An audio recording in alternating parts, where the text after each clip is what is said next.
Professor अखिल स्वामी जी, आपने तो management के लोगों को पढ़ाया है।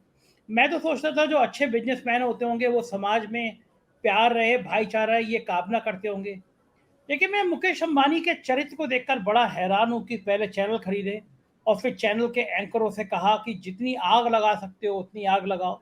उनकी मर्जी के बिना ये जहर नेटवर्क, एटीन और सीएनबीसी है, वो जितने चैनल हैं, ऐसे जहर में तब्दील नहीं हो सकते थे।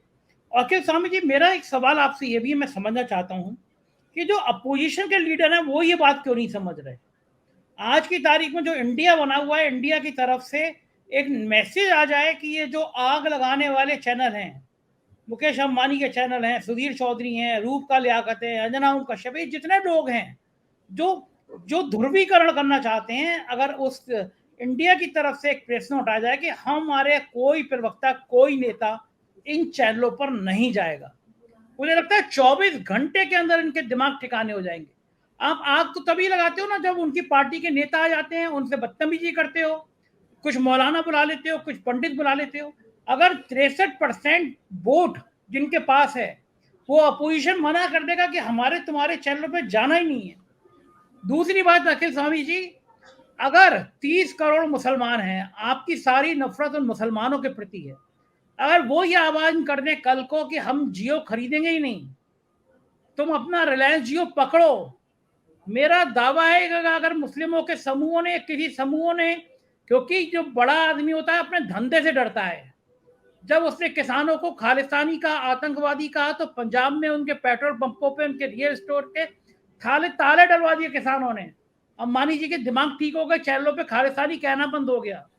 आज की तारीख में जो सेकुलर लोग हैं वो जियो का इस्तेमाल करना बंद कर देंगे तो लाला जी के दिमाग ठीक हो जाएंगे। दो बातें, क्या जियो का बाइकआउट करना चाहिए और क्या अलायंस को, इंडिया के नेताओं को ये बाइकआउट करना चाहिए कि हम जहर उगलेगा जो चैनल, जो समाज को तोड़ेगा, जो नफरत फैलाएगा, हम उन चैनलों पर जाना नहीं है। आपका कमेंट अखिल जी। देखिए संजय जी, जो आपने सारी हाइपोथेसिस रखी, मुझे लगता है सारी हाइपोथेसिस गलत है। आपने जो शीर्षक रखा है, भारत से ही कमाकर यहां आग क्यों लगाना चाहते हैं अंबानी। देखिए वास्तविकता में, क्योंकि यहां ज्यादातर सनातन धर्मी बैठे हैं, हमारे यहां 3 है परमेश्वर के रूप, ब्रह्मा विष्णु महेश। पूरे हिंदुस्तान में ब्रह्मा जी का एक मंदिर है और विष्णु जी के लाखों मंदिर होंगे और शिव जी के करोड़ों मंदिर हैं। हर जो गोल पत्थर है वो शिव जी का, महादेव का रूप है।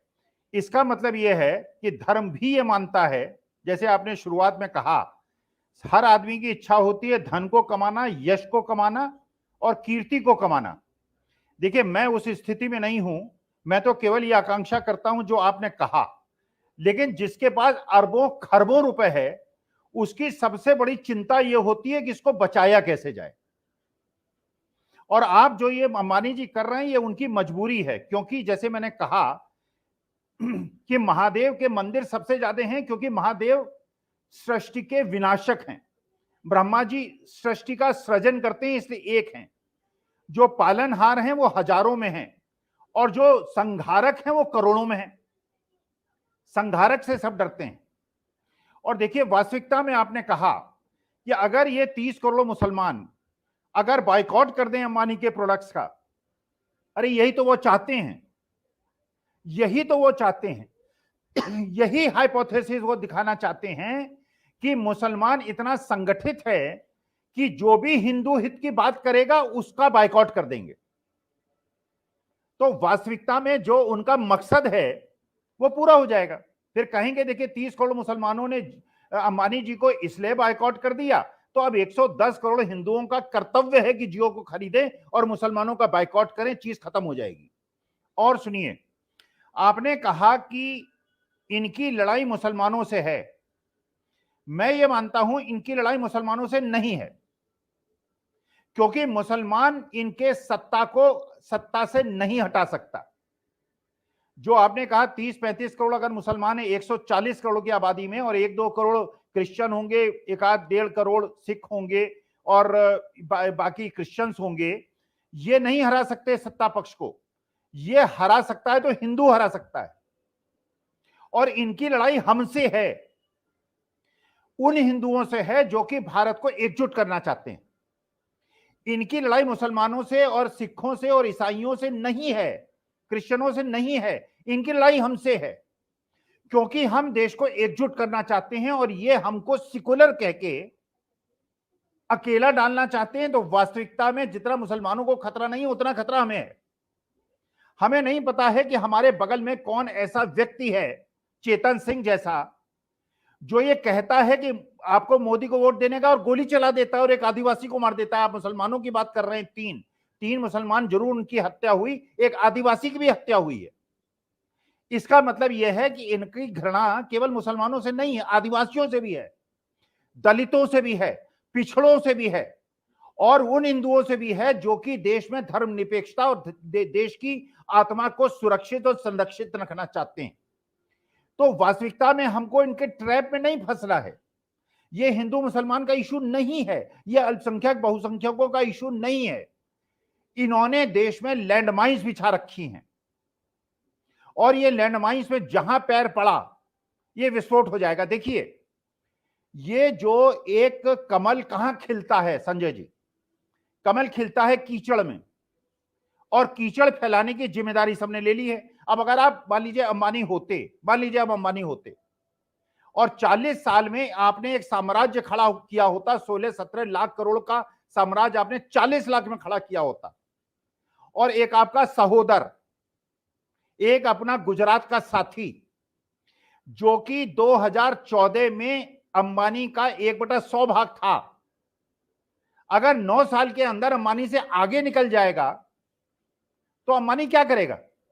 अंबानी कहेगा अडानी जी जितनी गंदगी फैला रहे हैं उससे ज्यादा मैं गंदगी फैलाऊंगा, जिससे आपका कमल खिलाने में मदद करूंगा, लेकिन मुझे मारो मत। और जिस दिन ये सत्ता बदली 2024 में, अडानी तो बहुत कोशिश कर चुके हैं, अडानी तो राहुल गांधी से मिलने के लिए दसियों प्रयास कर चुके हैं, राहुल गांधी ने इनकार कर दिया है। और अंबानी को यह पता है कि पहला शत्रु अगर कोई है तो अडानी है, क्योंकि सारे देश की संपत्ति अगर किसी को दी गई, अंबानी को कोई संपत्ति नहीं दी गई है, छोटे मोटे नियमों में हेरफेर किया गया है। अडानी को देश की सारी संपत्ति दी गई है। और मैं ये मानता हूं, मेरा स्ट्रेटेजिक मैनेजमेंट प्रोफेसर का दिल ये कहता है, जिस दिन 2024 में सत्ता बदली, सारी अडानी को दी हुई सरकारी संपत्तियों का नेशनलाइजेशन होगा।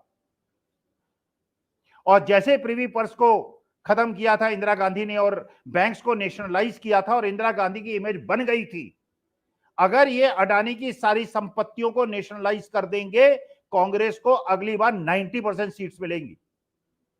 क्योंकि आज की तारीख में मोदी जी का सबसे बड़ा मित्र है, जिसकी सबसे ज्यादा वो मदद करते हैं, वो अडानी की करते हैं, अंबानी की नहीं करते हैं, और अंबानी फाइनेंस लाइन में नहीं आना चाहते।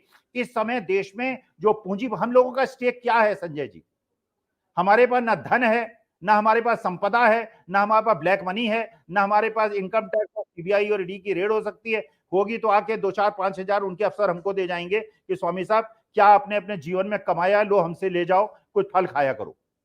लेकिन उनके स्टेक्स हाई हैं, उनको परेशानी है, इसलिए वो डरे हुए हैं। और वो जो प्रकोप है और आज का जिस प्रकार का शासन तंत्र है, ये जब मंत्रियों को जेल भिजवा सकते हैं, पत्रकारों को नमक और रोटी की बात पे जेल भिजवा सकते हैं, ये अंबानी को भी जेल भिजवा सकते हैं अगर खिलाफ बोलेगा तो everybody is waiting for time. और आपने राव इंद्रजीत सिंह का भाषण सुना, आज आपने दुष्यंत चौटाला का भाषण सुना, और जो पिछली आपके चर्चा मैंने कहा था संजय जी, भाजपा के बहुत बड़े बड़े महाराष्ट्र और उत्तर प्रदेश मध्य प्रदेश के नेता पार्टी बदलने के लिए तैयार बैठे हैं, केवल उनको संकेतक चाहिए।